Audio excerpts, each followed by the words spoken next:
three levels of, when I grew up, there's the legislative branch, there's the judicial branch, the executive branch. They're all co-equal. You're part of the legislative branch.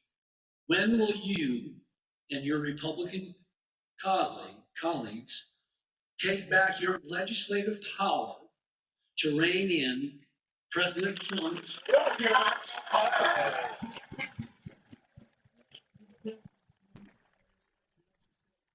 Said that for housing, young couples trying to build a home today in our area throughout your district, most of that lumber comes from Canada. There's tariffs on Canada. When are you going to rein that power back in? You're losing. The executive branch is running the other two branches right now. Well,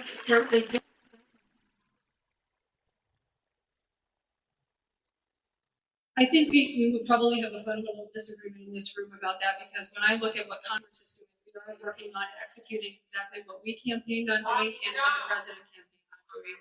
I think it's important to note, that over the course of decades, Congress has ceded a lot of its power to unelected bureaucrats. And so what we are trying to do is take a lot of that power back. And I think that we are actually, Congress has executed its power over the executive branch in the last 3 months. We've passed several what we call Congressional Review Act legislation. That is the ability to overturn something that Congress doesn't agree with the president. And that is something that I have already worked on and passed. When it comes to housing, let's have a conversation about housing.